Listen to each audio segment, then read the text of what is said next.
Welcome to the Bar Exam Toolbox podcast. Today we are talking about setting up a study schedule to protect yourself from self-sabotage. Your Bar Exam Toolbox hosts are Alison Monahan and Lee Burgess. That's me. We're here to demystify the bar exam experience so you can study effectively, stay sane, and hopefully pass and move on with your life. We're the co-creators of the Law School Toolbox, the Bar Exam Toolbox, and the career-related website Career Dicta. Alison also runs the Girls Guide to Law School. If you enjoyed the show, please leave a review on your favorite listening app and check out our sister podcast, the Law School Toolbox podcast. If you have any questions, don't hesitate to reach out to us. You can reach us via the contact form on barexamtoolbox.com, and we'd love to hear from you. And with that, let's get started.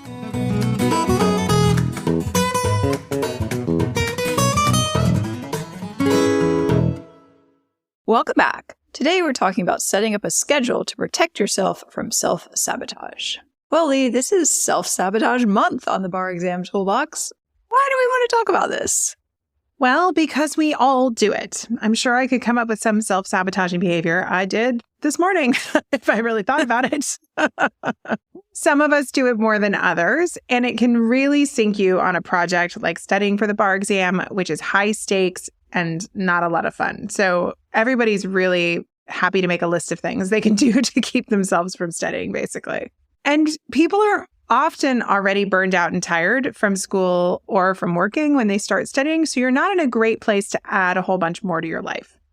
No, I think that's totally true. And I think it's the high stakes nature combined with a generally unfunness that just makes this really ripe for self-sabotage. Because I know we all self-sabotage, but I think this is really just kind of next level. And sometimes people also have these really unrealistic ideas about how much they need to study or how smoothly things are going to go or how long things are going to take. And I think that can be really hard if you hit a patch where things are not going well and suddenly it's like a downhill slide. And I think perfectionism can be a really big problem here too. We'll talk later about this, but I think a lot of law students are perfectionists, and that is really hard on the bar exam. It is really hard because your goal is not to be perfect, which is a hard thing for us to remember. That you could also study for 400 or more hours, which is what you're really signing up to do, and still not be perfect. I think that's a really hard pill to swallow. Yeah, no one is going to be perfect, and you don't need to be perfect. But I think that perfectionist tendency sometimes can really go into the self-sabotaging behavior because people start to do things like, I have to know everything about this topic before I can move on. And that is just, as we'll discuss later, kind of a recipe for disaster.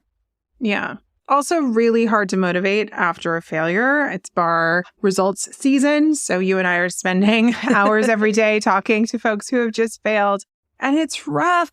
When people pick up the phone, I can just hear the sadness in their voice. It's really hard to get going again. And it can almost be comforting to say, oh, I'm so busy. I have all these other important things to do. I can't possibly study again. Because it kind of lets you off the hook from having to do the heavy lifting. No, that's so true. And I think sometimes we see this with people who are working. They just really can't set those boundaries with their job. And that rapidly goes into like a massive self-sabotage situation where, you're working 60 hours a week and pretending to study for the bar. I kind of did that when I took my second exam. I was working at a firm and I was like, I'll start studying, months in advance. That did not happen. So I totally understand how difficult it is, but I think that's another one that we see a lot. Yeah. It's also really important that you remember that to successfully pass the bar, you need to hold two somewhat contradictory ideas at once, which is that it's a really difficult and hard test that's going to require a lot of time. I mean, you heard me mention 400 plus hours. I mean, that's a lot of time and effort to pass, but you don't have to be perfect. It's so hard. These two things are really hard to hold at the same time. No, I think that's so true. Because some people go one way or the other. Some people sort of say, oh, well, I'm a smart person. I'm good at taking tests. And, if I just dial it in a little bit, I'm sure that I'll pass. I think that was the Kathleen Sullivan problem, one of the most famous California bar failures, wrote the con law textbook, still failed the California bar. But then, other people go the other way of, I just have to study every single detail. And that often results in not doing enough practice or just going down all these rabbit holes of law that like maybe could show up. And they're probably not likely to, and they're certainly not all likely to. But if you go down that I have to be perfect route, I think you're setting yourself up for a not great situation. Yeah, I think it's a really great reality check when you're starting to study to think about what percentage of the law that you're studying is really covered on the test. We encourage you to look at tools like Smart Bar Prep, which has frequency analyses. Also, the NCBE releases frequency kind of analyses. They're sort of on the multiple choice where it tells you where the majority of the points are coming from. But you'll see that it's not from teeny tiny nuanced law that is going to make the difference. And so when you're looking at getting ready to study again, and if you're struggling, reminding yourself what the end goal here is, which is to know a little about a lot of things and a lot about the stuff that you'll see without question, you can look at the data and that can kind of help you center yourself a little bit. Yeah, I think that's so true. Apply the 80-20 rule here. Most of the law you need to know is the law like things like negligence, hearsay, a homicide, If you don't have a pretty good grasp on these big picture topics, you're going to be in big trouble. I was talking to somebody who did not pass the other day, and we were kind of talking about what had happened. And she's like, I think I just got too bogged down in the details. And then she's like, for example, and she gave me literally something I had never heard of. And I was just like, I literally went to 3 years of law school and this is my job and I don't even know what you're talking about. So yeah, I would agree that you probably were too deep in the weeds here. Yeah. Because this was definitely not an important thing to be spending time on. No, that's not going to be the difference maker right there. No, definitely not. No, not at all. I was just like, I think you're definitely correct that you were paying too much attention to tiny little details because if I've never heard of it, it is not going to make or break you. The other thing, if you still don't believe us, is that you can read the directions and the instructions on the bar, which many people never even do, which really focuses on the analysis piece. And that's where the majority of the points are coming from. And I think that's another thing that you can really kind of hang your hat on, which is, let's say you were doing an essay and you had the right issue, but you had the wrong law, but you applied the facts well and made a conclusion. You're still going to get quite a few points for that analysis. It's not so cut and dry where they're like, fail because you made a mistake. Yeah. And I think that that's really important to keep in mind, that a lot of what you're doing on the test is actually that thinking like a lawyer piece that we talk about when we talk about what your job is in law school. And that's really what they're testing. And I think that's another thing you can keep in mind when you might see yourself going down the rabbit hole of just learning legal trivia, which is a huge mistake when studying for the bar. I agree. I mean, let's talk about some things that we see frequently. And number one on my list, because I think it is probably the biggest thing for most people, is not doing enough practice because you don't know enough law. We see this one all the time. People are like, well, I can't do any practice because I haven't learned all the law. What are your thoughts on that, Lee? Yeah, that's a poor choice. You can study the law that's in the question just before you do the question. This is basically what our Writing of the Week program is. I mean, we tell you the law that's on the question. So we're like, I don't know what the law is because we're going to give it to you. It's pretty cool. But you can do that for yourself as you practice as well and say, I don't remember the hearsay exceptions. I'm going to study them and then apply them, or I'm going to use my outline and then apply them, or I'm going to try and then correct myself. There are lots of ways that you can engage in the material, none of which require perfectionism. I think that the legal analysis piece, which is what I was just saying, which is such a huge part of your bar exam grade, is the thing that you're practicing through the practice, through the essays and the MBEs. And even the MPTs, because the performance test is really testing legal analysis. So you have to practice that. That's a huge part of the exam. If you say, well, can't do that till I've got everything memorized, well, then it's probably going to be too late. It's definitely going to be too late. I mean, that's the reality. I know everybody thinks like, oh, there'll be a point where I feel comfortable enough with the law to start practicing. But that point is often not really going to be reached because you're never going to feel 100% comfortable. So people literally go into the test, maybe having done like a couple of essays, maybe one PT. People say, oh, I did so many MBE questions. It's, oh, how many? 200. I'm like, 200 is not a lot. 2,000 is a lot. Right. Well, 2,000 is not even like a lot. That's like what you're supposed to do. I mean, that's even what's hard. It's like, Yeah, there's this idea of like, well, I did 2000. It's like, yeah, that's the goal what you were supposed to do. Like, that's not like you blew it out of the park. You just did what you were supposed to do. That's great. But 200 is not going to cut it. No. So I think people sometimes just have a really unrealistic idea. But I mean, you have to start practicing before you feel comfortable with all of the law, because you will never feel comfortable with the law. And, open book is fine in the beginning, not at the end. There are also people who walk in never having done it closed book, never having done it timed. A lot of people tell us they only are outlining their answer, not writing your answer. None of that is good enough. I'm sorry, it's not. No.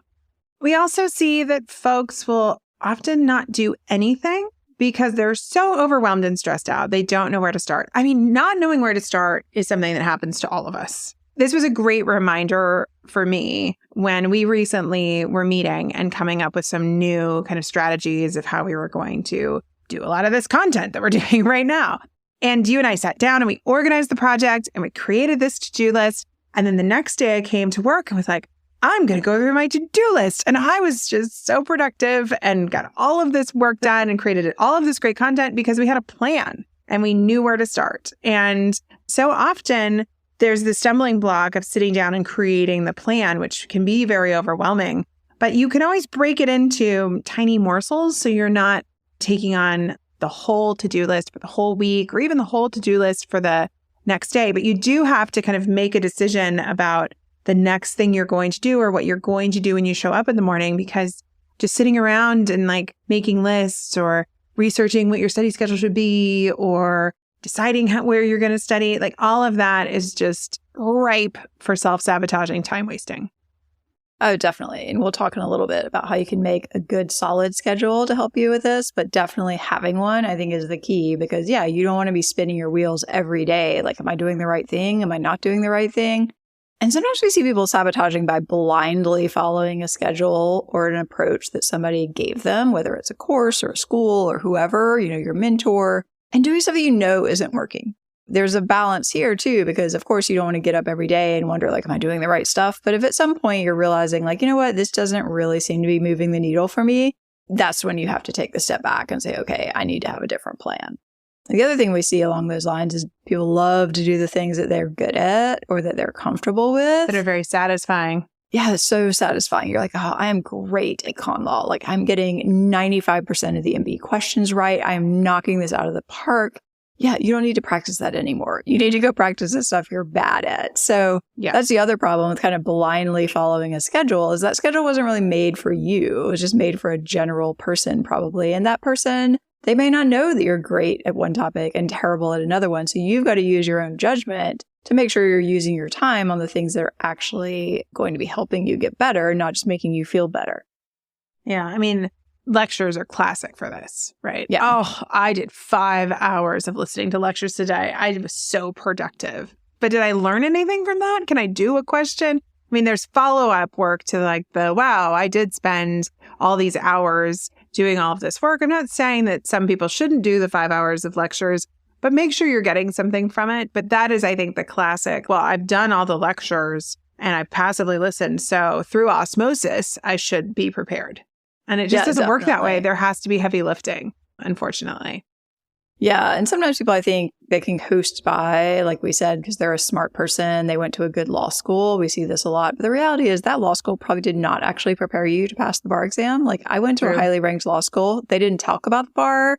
We had no idea what was even on the bar. I didn't take classes that involved the bar. Like, I didn't take closed book exams at all. I was not a person who was really prepared for the bar exam without having to study for it. Just because I went to a good school was not going to make me pass. Yeah.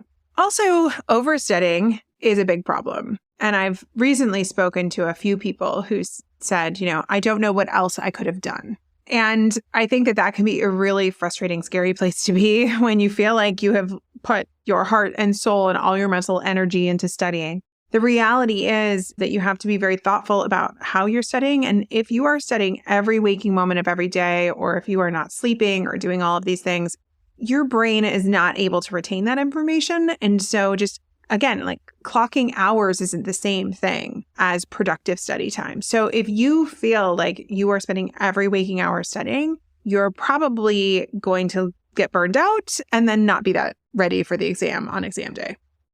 Right. And the reality is you're probably also pretty deep in the weeds at that point and might have lost sight of the big picture.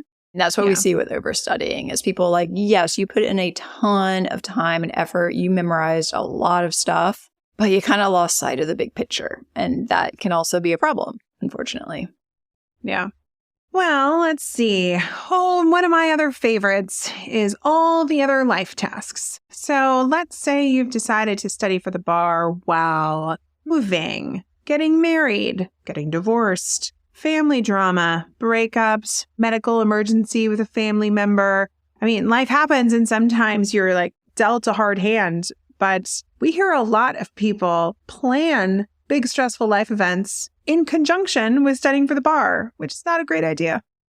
Yeah, I think the marriage one is the classic one. I talked to someone who was like, well, I was getting married and then I had a reception the next time I took it. And it's like, okay, maybe next time we won't have those happening. Maybe we can focus. And, things happen, but I think there are a lot of things you can plan to not have happen that would probably really behoove you. And if some of these things do happen, I think you have to think really seriously about, do you need to postpone this test? If a family member is very seriously ill, that might be a reason that you don't take this test. Mm-hmm. Yeah. I also think moving is the one that a lot of folks sign up for, and it can be not necessarily a move that takes a weekend. It'll be like, I'm moving from New York to California. And you're like, well, that sounds like a lot. So right. Or like, there's one thing is like, okay, you're moving, you have movers come or you don't have a lot of stuff and you can settle in quickly. There's another one that's like, well, I'm moving and I don't have a place to live and I have to find a place to live and I've got to put all my stuff in storage and I'm not really sure how I'm going to do that. It's like, that is probably not going to go well. Too much. Yeah, exactly. Much. And it's hard because a lot of people do have to move out of wherever they've been living in law school. But, maybe it is that you get a temporary situation for a few months. And we even had people like go off to nice beaches and study and things like that. Mm-hmm. Like be creative rather than having to try to set yourself up for this insane situation. It's probably just not going to go well. Yeah. But seek stability of some kind, whatever it might be. Calmness, something calm, whatever that means to you. Yes. Calm, focused, not a lot of drama. That's what we're looking for. Yes. All right. Well, we've talked about a lot of the common things. Oh, but do you know one that we have left off the list, which is one of my favorites as well? What's is that? The binge watching Netflix. This can be a slippery slope. We all love a good Netflix binge, I'll be honest. But you can really start to lose hours and hours a day. And this one doesn't usually involve losing study time, but it involves losing sleep. And sleep is critical to your brain capacity. And if you find yourself watching, because Netflix just gives you the next episode, right? And then all of a sudden it's like 1 o'clock in the morning and you've watched 3 episodes of Love is Blind. I mean, not from personal experience or anything. I will admit to the other night actually watching an episode of Married at First Sight. And I was like, I cannot believe I'm devoting 2 hours of my life to this, but I also can't stop it. Mm-hmm. Yes, I know. So anything that will just feed you the next episode is very dangerous because the hours can just disappear. And we also know that watching blue light before bed is not great. And that can really end up hurting your sleep. So just be aware of it. It can happen, and if it happens once, create scaffolding so it doesn't happen again. And it might not be Netflix, it might be TikTok or Instagram or the news, like whatever your personal, get in bed with your phone thing is. And most of us do it, but it is something to keep an eye on because if you're not getting sleep, things are not going to go well. All right, let's switch gears a little bit. Quickly talk about how can a good schedule help you avoid self-sabotage? Well, number one, like we talked about, it tells you what to do, which is kind of step one. The other thing I think is really important is if you sit down and really try to think through what's necessary at the start of your study or when you reach a point where you realize what you're doing is probably not working, you're probably going to make better decisions about what future you needs to do than when you're tired and stressed out later. So, it might be something simple as blocking out, say, 3 to 4 hours a day to do practice. If you make that decision in week 1, all you have to do is carry it through. But if every day you're saying, I just don't know what I should be doing, and I don't really feel like doing that, I'll do it tomorrow, I think that those are not going to be probably your best decisions. Yeah, a lot of folks really like the blocked scheduling, which can also mimic the exam scenario, which is also kind of nice. Let's say your target is to study 8 hours a day. You do a 3-hour block, you take a lunch break, you do a 3-hour block, you take a little break, and then maybe do a little bit more, and then you're done for the night. One of those blocks might be substantive review. One of those blocks might be practice. One of them could be multiple choice. There are lots of ways that you can set up that structure, but also kind of assigning those blocks can be very helpful. Or maybe you need hour-long blocks. Maybe you're somebody who can't manage a 3-hour block. You just have to give yourself feedback so you can adjust and figure out what's working for you. Just don't go down the path of saying like, wow, this is really overwhelming and I'm not getting anything done. And then wait 2 to 3 weeks. And then you're like, well, the exam's in 6 weeks. I don't know. It's not going well. And I'm not getting anything done. Right. You can use those blocks to regularly schedule active tasks, which I think is really the key here. So it's not an 8-hour day of like watching videos. Minimum half of your day should be spent doing something active, whether that's writing, practice MBEs, etc. And the other thing is this, if you kind of plan this out in advance, it lets you break up these really big tasks into more manageable chunks and also get real about what you need to do. So, we mentioned earlier, 2,000 MBE questions is kind of the goal. How many is that every day or every week? Are you studying 10 weeks? Okay, that's basically 200 questions a week or 40 questions a day if you do them 5 days a week. So that's actually quite a lot. That's going to take probably half of your day. So, people say, oh, I did 10 questions a day. That's probably not actually getting you really anywhere close to that goal. And of course, you can subtract out if you're doing a practice test later or whatever. But, say 30 per day, I think is probably a pretty good estimate of what you're going to need to do to get to that goal. But it also helps you think about, maybe you could start a little bit earlier. Maybe you could spread this out a little bit more. Maybe you could do some of this during your 3rd semester of law school or something like that. Or if you found out you failed, if you start a few months earlier, then you've got to do less. But I think just getting real about what that actually looks like in the end and then breaking it down day by day is a really helpful thing to be scheduling. I agree. And I think you can think about it as like deposits in the study bank. If you are worried that you're not going to get your 200 questions deposited, you need to start before. And a lot of folks don't think about the fact that the MBE programs usually give you access to your season right before the next bar, like right after the last bar is done. So if you have gotten bummer news and you're like, well, it's October, I can't possibly start studying now, you're going to pay no more money to just sign up now. And then what if you did 50 questions a week? That's quite a significant deposit in the practice bank. And so I do think that balancing this worry with overstudying and getting burned out is also this idea of like, well, maybe I can actually start chipping away at this big problem a little bit earlier without stressing myself out to study so much, but I'm going to get myself towards these goals. And then it's not going to feel quite so intimidating when I get much closer to the test. Right, because the reality is at some point there just aren't enough hours in the day. If suddenly you're at the end and you're like, oh, I need to do 200 questions in a day, that's not really physically possible. It's just not. It's not going to be good. No. No, and I think having a good schedule also lets you track how things are going so you can iterate. Sometimes people, we talk to say, oh, I'm working and studying and I'm going to study 4 hours a day every night and I'm going to do every weekend. That's probably not realistic. You need some breaks. But if you get a couple of weeks into it and you realize that like, oh, things just keep coming up. I'm only able to study like 3 hours a night, 3 times a week. Okay, that's pretty valuable information because you need to iterate and figure out how to use your actual study time or how to create more study time, maybe by working less or something like that. But you have to make adjustments or otherwise, you're just going to be going further and further off the rails. Yeah. We also love tracking. Who doesn't like a good checklist? I mean, just make a checklist so you can check things off. It makes you feel good about things. It can also be great to set up a reward structure for yourself. I mean, who doesn't like a gold star? But you can have all kinds of different rewards, whatever works for you, from tiny rewards, which is like, I mean, we've heard it all, like the M&M once you finish an MBA question or whatever, and taking time with family, friends, your dog, go to a movie, get a massage. There can be lots of things that you can work towards. And there are even apps that we've mentioned on the podcast before that will help you kind of unlock these rewards. I don't know that we all need an app, but if you need one, somebody has made one for you. But I do think that reward structure of saying like, let's just get this stuff done so I can go do the rest of my life is a great thing to keep in mind.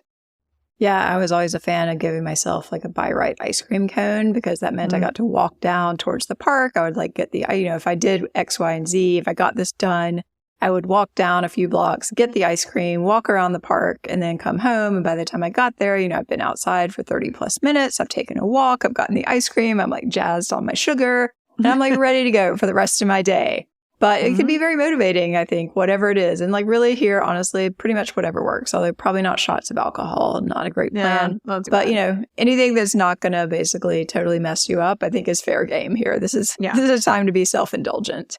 It's true. It's true.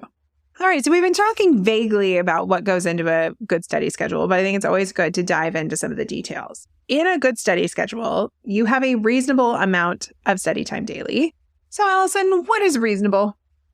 Well, that's kind of like the reasonable person, Lee. It just really depends. No, I think you have to look at your life. Are you working? Are you studying full time? That's going to look really different. I think you have to look at how long you personally know that you're able to focus. Most people probably can't really focus more than about 6, maybe 8 hours a day. If that, probably not 8. I'm thinking that's an overestimate, but you've only got this core of like really solid study time. And then there are other things you can do. When are you trying to study? And is this realistic? So are you studying late at night? Are you trying to study first thing in the morning? You've got to think through what works best for you.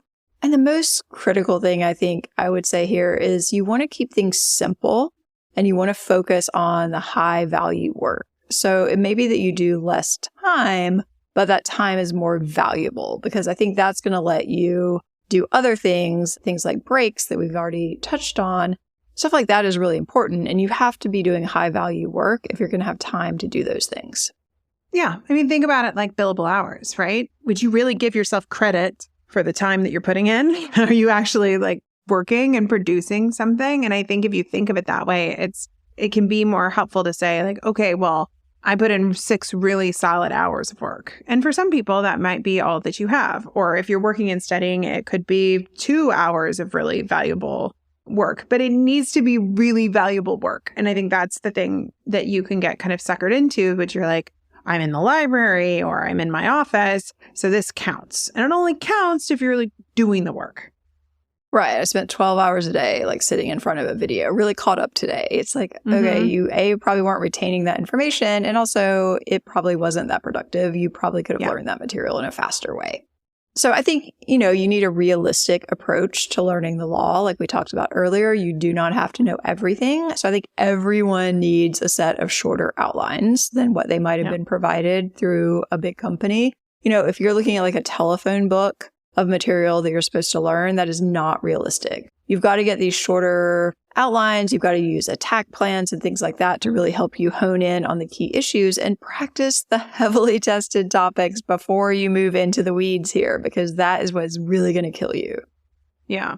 And you really need to just practice applying the law, and connecting it. Our listen and learn episodes are super popular on the podcast. And I think the reason why they're super popular is not just because people love listening to me talk, but they're very popular because they are about linking law to facts. And that is what you're doing in the practice. And I think it is so hard for many of us to sit down and force ourselves to do that. And if you listen to these podcasts, I can kind of hold your hand and force you to do it, walk you through it. But it's still different to do the heavy lifting yourself. So when you're setting up your time for practice and active learning, you can use those listen and learn episodes, I think, as a great kind of guidepost for what that feels like. Learn some law and then practice applying it to fact patterns and then do it again. That's really all that we're asking you to do. And literally all we've done is picked a few bar questions, been like, all right, these are on this topic. What's the law we need here? Let's explain the law and then do the questions. It's not really super complicated. There are plenty of questions. If you need more questions, you can get the Brainy Bar Bank. We've even sorted them for you. But we have hundreds of questions that you could basically have a short outline, something like Smart Bar Prep, and be like, okay, today I'm working on, let me see what this question is about. Oh, let me go look up that law. All right, it's time for me to write the question. Obviously, at some point, you have to do them under timed conditions and closed book. But not all the time and not in the beginning. I think it's a totally valid way to learn. I think you can even use the MBE questions this way. If you're struggling on the MBE, You can do those questions open book. You can do them untimed, because if you do them under those conditions and you're not getting them right, there's literally no way you're going to get them right under the time conditions. I mean, a miracle is probably not going to happen. No. Well, I know we're running short on time. Any final thoughts about self-sabotage and building your study schedule? I guess my bigger picture thought that we haven't really talked about is when you're in a situation where you feel like self-sabotage could be happening, I think it's really useful to know and understand really your why here. Why do you want to pass this test? Why do you want to be a lawyer? If you can keep those things kind of in the back of your mind, I think that can be very motivating as well. What do you think? I agree. I also like the idea of what will my future self think about this choice I'm about to make? What is my bar taker self going to say when they walk into the exam room? and I think that can be very powerful too. So that is one of the things that I like to do along those lines. And I think if journaling resonates with you, it can be a really great way to like force yourself to reflect and hold yourself accountable. I think one of my final thoughts is just be honest with yourself. And I think that is something that can be really challenging to do.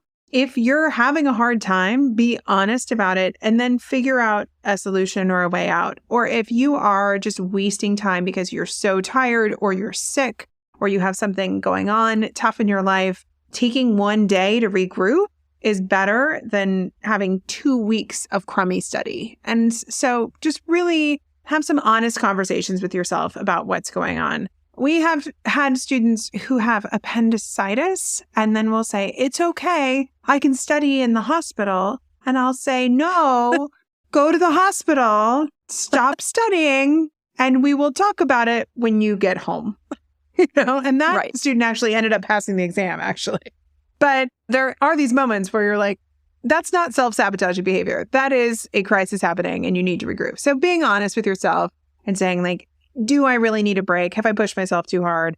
Can I regroup? Or am I just having bad behavior, which we all do? See previous examples of Netflix Love is Blind, like binging. It happens to all of us. But being honest about yourself is going to help you make the best choices for the situation. All right. Well, with that, unfortunately, we are out of time. Thanks for joining us. For more, check out barexamtoolbox.com, which is full of helpful tips to help you prepare and stay sane as you study for the bar exam. You can also find out about our courses, workshops, and one-on-one tutoring programs to support you as you study for the UBE or California bar exam. If you enjoyed this episode of the Bar Exam Toolbox podcast, please take a second to leave a review and rating on your favorite listening app. We'd really appreciate it, and be sure to subscribe so you don't miss anything. If you're still in law school, you might also like to check out our popular Law School Toolbox podcast as well. If you have any questions or comments, please don't hesitate to reach out to myself or Alison at lee@barexamtoolbox.com or Alison@barexamtoolbox.com, or you can always contact us via our website contact form at barexamtoolbox.com. Thanks for listening, and we'll talk soon.